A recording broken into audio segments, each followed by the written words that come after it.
You know, I get to, when I talk with people in this room, and I find out some of the stories, some of the miracles that are in this room, it's mind-boggling to think there's this many supernatural interventions of God here, all at one time. And we have some friends that just joined us tonight from, I met in Singapore 9 months ago. Where are you guys sitting at? I didn't see where you're. Why don't you guys come on up here, would you?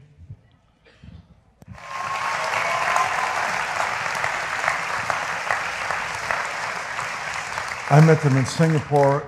Are you guys from Malaysia? Malaysia, okay. Well, come on up. If you don't mind, come on all the way up here.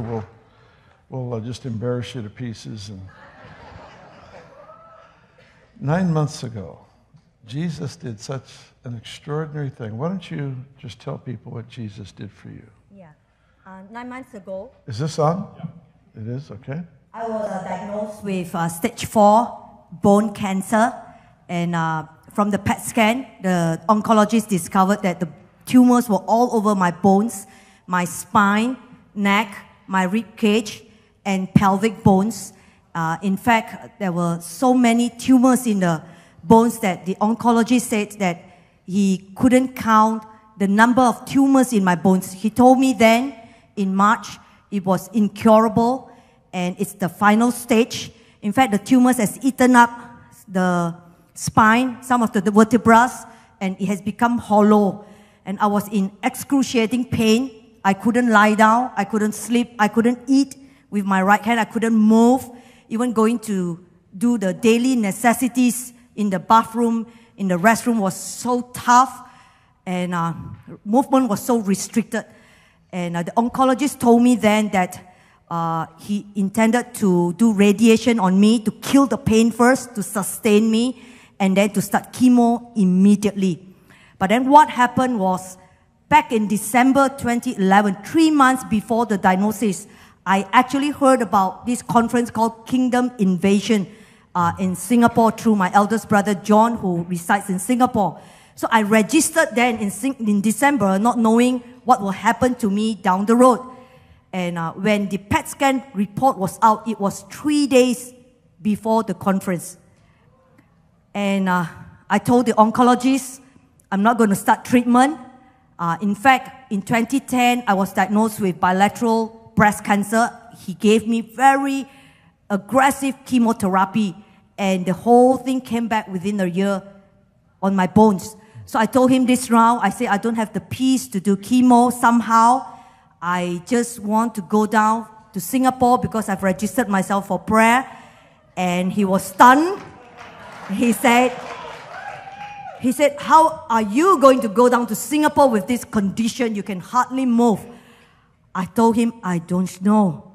I said, I literally don't know. I couldn't talk properly. I was breathless because I was holding on to the pain. He gave me painkiller to kill the pain. I told him this, I said, I just know that I needed to go down to Singapore. That's all. Then he said, I don't know. It has to be your own decision. I have nothing to do with it. But this is what I need to tell you, is that you don't have much time left. So I asked him, tell me, how much time do I have? He said, I can't tell you. 3 months, 6 months? Bottom line is you don't have much time left. So I told him, okay, I take responsibility over my own decision. I'm going. So somehow, the flight down was a miracle. I prayed really hard. My husband prayed really hard. My brother prayed really hard. I said, I'm not sure how I'm going to fly down because bit of movement was killing. It was like all the tissues were torn in my body, and there's a sharp knife that cuts all over my body. It was that excruciating pain. So I said, God, you got to help me. You got to help me. I knew something was going to happen when I go down to the conference. I don't know Pastor Bill Johnson at all. I don't know any of the key speakers at all. I don't know anybody there. I just heard from my eldest brother, John, who resides in Singapore, that this conference is really good. And miracles happen. That's all. That's all. So I just go by faith. And God was so good. You know, when the plane landed, I was praying in tongues. I said, oh, God, help me, help me, help me. And when the plane landed, boom, boom, boom, boom, there was no pain. I thought I was healed.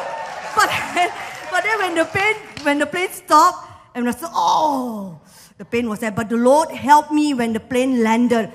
There was no pain. I could, go through that flight. And when I was in the conference, that's what I told the Lord. I said, God, you got to heal me. There is no other way out. Matthew 4 says, Jesus went around in the province, in the villages, and he healed all diseases. All, you said, God, all. Mine is included. I said, God, mine is included. I don't know how you're going to heal me, but I know you must heal me, and you can heal me. And I tell you, God was so good. I was walking this way in the conference. There were so many people, 8,000 to 9,000 people. My husband and my brothers, they were like bodyguards. They were like guarding me, because anyone who knocks me is like, it's killing. And I was praying. I said, God, I cannot go back to Malaysia this way, because if I'm going back this way, I'm going back for my own funeral. That's it. Wow. Because the doctor says nothing can be done anymore. And that night I was praying. Day 1, nothing happened yet. But I was still in faith, hoping. Day 2, suddenly, after Pastor Bill Johnson preached that night, somehow he said, tonight, I'm going to pray for bones. When he mentioned bones, I was excited. I said, God, it has to be my night. It has to be my night. And then Pastor Bill Johnson started to operate in word of knowledge. He started to call out, sicknesses, different kinds of bone diseases.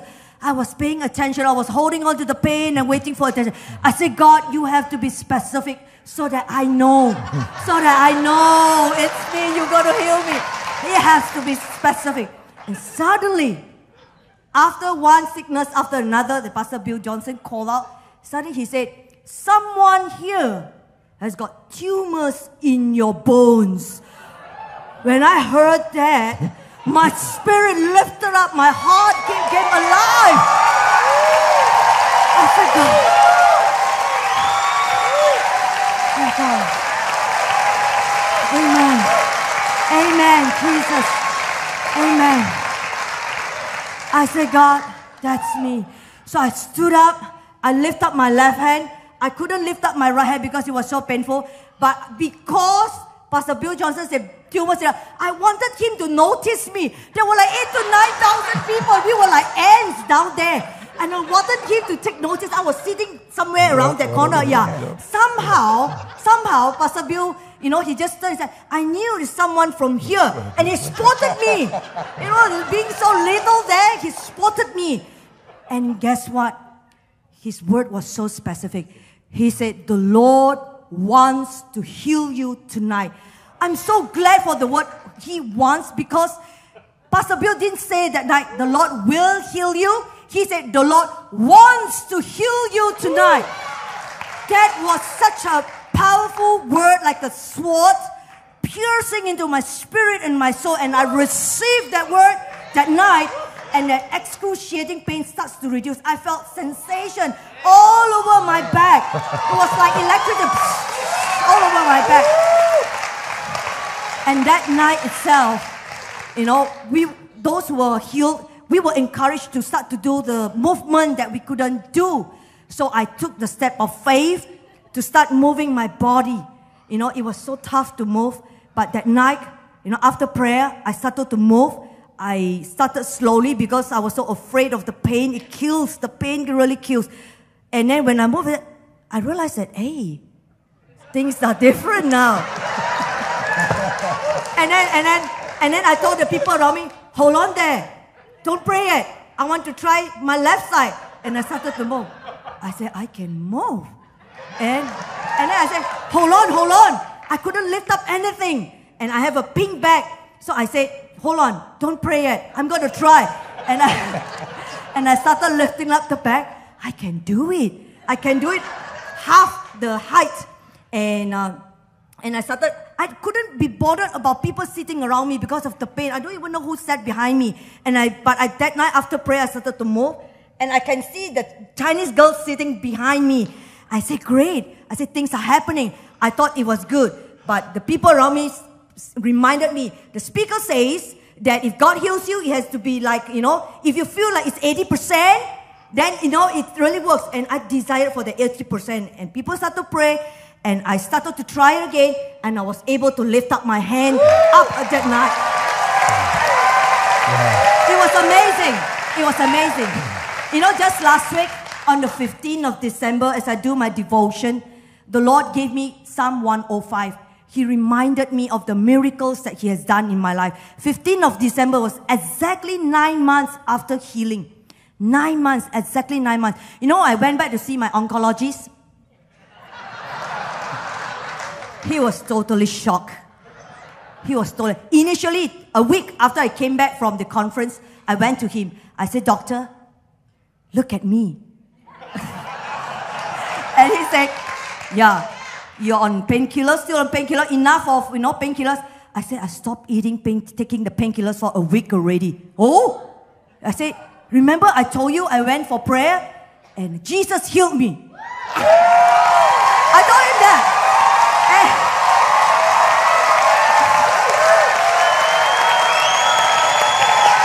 Oh God! Amen, amen, amen. Glory to Jesus. Glory to Jesus. Glory to Jesus. Amen. Amen. Amen. It was stunning. It was stunning. And the doctor said, somehow the pain may come back. I said, "I don't think so." And then he was pretty skeptical. And then somehow he said, "I know where you are getting to. I have no comments about that. Just be aware if the pain comes back, just take back." I said, "Okay, but I believe the pain is gone." But somehow I said, my bones were very tight. I couldn't explain. I said the bones were tight, but it wasn't the excruciating pain. Because of that, I told him I'm able to drive to the hospital myself. Because prior I couldn't drive. I couldn't do anything else already. I was like paralyzed. In fact, the doctor warned me that, of getting into paralysis because of the bone. Now, thereafter, that day itself, I did a blood test. Actually, the blood marker search, we couldn't explain. That's why the doctor was also skeptical. 2 months after that, I started to feel that the tightness starts to ease. Breathlessness starts to reduce. Yeah. And I went back to the oncologist again, my same oncologist. I said, "Hi, doctor. Look at me. I feel much better now." He said, "Really?" He said, "Okay, we will do a blood test and see what happens." And the blood test report came out. The blood report, everything was normal.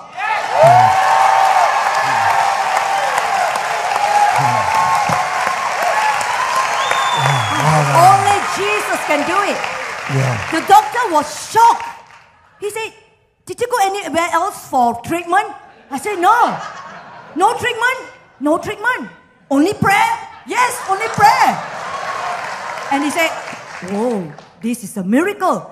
Then he told me this story. He said, "It's not that I ridicule miracle. Miracle does happen. My own grandmother, many years ago, at the age of 40, she had a disease. She went totally paralyzed from head to tail, to his toe. Somehow, she is a believer of Jesus. One of the day when she lied down on her bed, she saw a vision of Jesus. The next day, her fingers started to move. Over time, part of her body started to move, and eventually, his grandmother, the oncologist's grandmother, became normal, and she survived until the age of 42 as a normal person. And at the age of 92, and this is what the doctor told me. 92. 92. What did I say? 42. Oh, 42, I'm sorry. Age of 92. I'm getting excited about Jesus. Talking about Jesus. Whoa, it's just so excited. And this is what the oncologist says. But this miracle happened many years ago. It's a long time miracle. But this is what I told my doctor. In a very respectful manner, I told the doctor. I said, "Doctor, do you think this report is a miracle report?" "Oh, yes, definitely it is." Then I told him this. Then my belief, and I believe today, that Jesus, the miracle of Jesus is still happening today. It is still valid today. Amen? Amen. Amen. And you know what? Somehow, my personal walk, many people were very interested to find out what happened to my body because of the hollow spine, the pain, the breathlessness, the strength. But today, from March till now, I measure myself. The energy started to come back. I'm able to walk up slope 20 minutes, 30 minutes without. I'm able to jog little by little. I'm able to pick up things from 2 kg to 5 kg to 10 kg to 15 kg. I'm able to drive around. I'm able to go back to normal routine as a normal person. And in fact, I went to an oncologist, a Christian oncologist who witnessed my healing in Singapore. I went to her and said, what do you think, should I go for a PET scan, to somehow scan through my bones all over again? And this is what this oncologist told me. And I find that it was really a good word because it settles in me, what I should be focusing on. She said this, a real medical oncologist from the medical science, this is what she said. She said, you have walked a different path. You are walking on water. Your faith, because of faith in Jesus Christ, you have been healed. Why do you bother measuring yourself through PET scan? Because you are walking on water. How deep is the water doesn't matter anymore. Whether it's 10 meter deep, 5 meter deep, it doesn't